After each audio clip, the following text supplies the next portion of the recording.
हमारे साथ हैं राष्ट्रीय अध्यक्ष आंगनवाड़ी वर्कर्स और हेल्पर यूनियन। जानेंगे, बातचीत करेंगे जो डायरेक्टर मैम हैं, क्या बात हुई और उनका जो संबोधन है उसको किस तरह से ले रहे हैं राष्ट्रीय। मैम नमस्कार। नमस्कार। क्या कहेंगे? पहले तो डायरेक्टर मैडम का जो संबोधन था वो अपने क्लासिकल तरीके से डराने का था कि बात में उबला लपेट के बात करने वाली थी। पहले बोले कि आप आगे से धरने प्रदर्शन नहीं करेंगे। जब नीचे से आई जोश देखा, रोष देखा, तो बोला हम बातचीत के दरवाजे खुले रखेंगे, धरने की ज़रूरत नहीं पड़ेगी।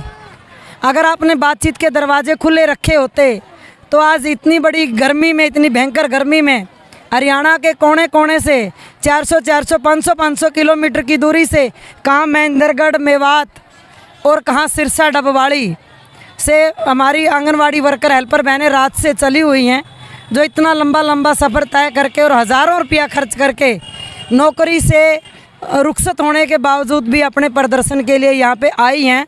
तो वो विभाग की जो कमिटमेंट थी, जो वादा किया था 4 अप्रैल को, वो इम्प्लीमेंट ना करने से आज ये बहनों को आने के लिए मजबूर होना पड़ा। दूसरी हम निंदा करते हैं यहाँ के प्रशासन की। कोई भी प्रदर्शन होता है तो वहाँ का मजिस्ट्रेट का ड्यूटी है पीने का पानी, एम्बुलेंस और मोबाइल टॉयलेट और सेफ्टी, ये सारी जिम्मेवारी वहाँ के मजिस्ट्रेट की जिम्मेवारी है, प्रबंध करे। पर बड़े दुख की बात है, हमारी हेल्पर को बेहोश होने के बावजूद, पुलिस से अपील करने के बाद भी 20 मिनट तक किसी भी व्हीकल का इंतज़ाम नहीं किया गया और आंगनवाड़ी वर्कर हेल्परों की ओर से प्रोटेस्ट करने के बाद एसएचओ ने अपनी गाड़ी का इस्तेमाल किया। तो ये प्रशासन की बहुत बड़ी अनदेखी है, जो प्रशासन को नहीं करनी चाहिए, अपनी ड्यूटी निभानी चाहिए। ये धरने प्रदर्शन करने हमारे ह्यूमन राइट्स हैं, हम कोई गलत काम नहीं कर रहे और ये अधिकार हमें दान में नहीं मिले। हमारे सीनियर नेताओं ने अपनी जान की कुर्बानी लगा के लंबे संघर्षों के बाद हम लोगों को दिए हैं कि हम लोग अपना आंदोलन कर सकें। और आज का जो उन्होंने बाहर आके ये कमिटमेंट किया है, तो हम ये चाहते थे दर्ज हो, और वो आप सब लोगों के मीडिया के रिकॉर्ड में वो दर्ज हो गया है कि मैं आज से ही बहाली शुरू कर दूँगी। आज मंडे है और हफ्ते तक ये बहाली हो जाएगी। पहली प्रक्रिया में वो होंगे जिनके ऊपर केस दर्ज नहीं है, पर केस दर्ज में कोई भी कोर्ट से तो सजा याफ्ता नहीं है। केस दर्ज होना तो कोई भी इसी तरह का इस दायरे में नहीं आता कि आप किसी की नौकरी छीन लें। ये तो बहुत सारे ऑफिसर्स पर भी केस होते हैं। ये तो सस्पेंड होने के बाद भी जॉब में जाते हैं। ऑफिसर तो सस्पेंड होने के बाद भी आधी तनख्वाह लेते हैं, बहाल होने पे पूरी ले लेते हैं। हमने तो कोई ऐसा क्राइम नहीं किया ना जिसमें हम सस्पेंड किए हों। हम तो ह्यूमन राइट्स के लिए लड़ रहे थे और ह्यूमन राइट्स के लिए लड़ते लड़ते हमारी नौकरी को छीना, हमारे अधिकारों का हनन किया है। तो इसलिए अभी देखते हैं 11 जुलाई को पूरे देश में हमारा प्रदर्शन है, हरियाणा में भी रहेगा, डिस्ट्रिक्ट हेडक्वार्टरों पे प्रदर्शन, हमारा डिमांड डे है। अगर ये अब भी दोबारा लापरवाही बरतते हैं तो अगली एक नई प्लान, एक नई योजना से, एक नई तैयारी के साथ आएंगे और अपने आंगनवाड़ी वर्कर हेल्पर को बहाल करा के और कटा हुआ जो मानदेय है उसको वापस करा के ही दम लेंगे। यही हमारी सब लोगों की समझ बनी है। जो ये कंडीशन लगाई गई है, कंडीशनल जो है बहाली की जा रही है, क्या लगता है आपको, क्या समझते हैं आप? वो डराना चाहते हैं कि जो पर्चे दर्ज हैं वो नेताओं पे हैं और नेता डर जाएंगे। उनको ये नहीं पता कि ये नेता मिट्टी के पुतले नहीं हैं। ये नेता जनवादी, जनता की क्रांति के लिए बने हैं, सिर्फ मानदेय के लिए नहीं लड़े हैं। और पर्चे जो दर्ज होते हैं वो हमारे स्टार होते हैं। हमने कोई क्राइम नहीं किया, चोरी नहीं की, डाका नहीं डाला, रिश्वत नहीं ली, कई रंगे हाथ नहीं पकड़े गए। तो इसलिए हमें तो फ़ख्र है कि हमें क्रांति के लिए, आज़ादी की क्रांति के लिए, आंगनवाड़ी वर्करों की जीवन की बहाली के लिए पर्चे दर्ज हुए, तो उसकी हमें कोई परवाह नहीं है। साथियों, सीटों के प्रदेश महासचिव हैं जय भगवान जी।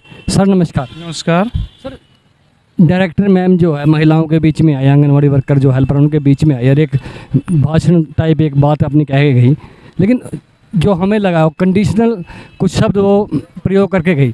क्या लगता है आपको? नहीं, वो कंडीशन शब्द नहीं, रीइंस्टेट बोला है उन्होंने। इंग्लिश का शब्द है कि रीइंस्टेट का दोबारा बहाल करना।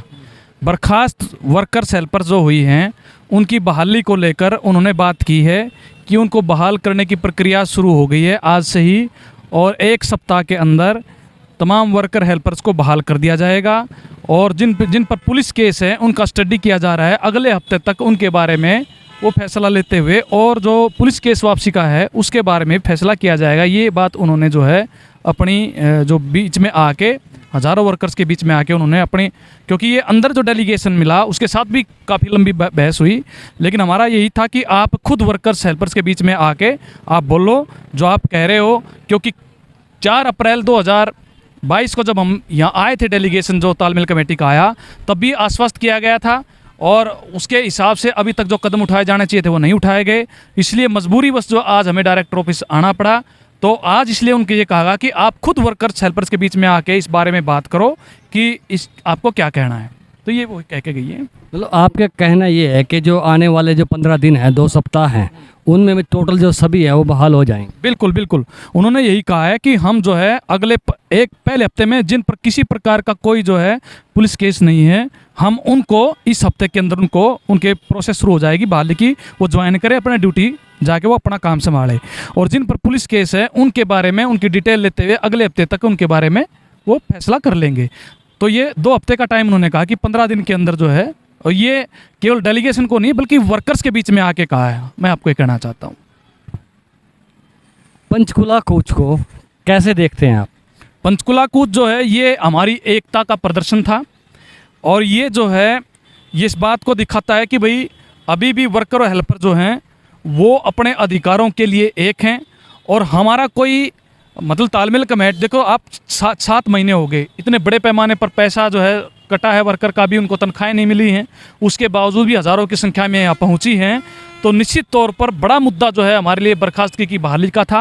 हालांकि जो वेतन कटौती का जो मामला है वो भी प्रमुखता से उठाया गया है, और डायरेक्टर महोदय ने कहा कि ये मामला मुख्यमंत्री महोदय के यहाँ से ही इसको क्लियर होगा, हम फाइल पुटअप जरूर करेंगे, लेकिन ये फैसला वहाँ पे होना है। जो पुलिस केस वापसी का जो मसला है उसके बारे में भी उन्होंने कहा कि ये नेक्स्ट वीक में इसको भी फाइनल करेंगे।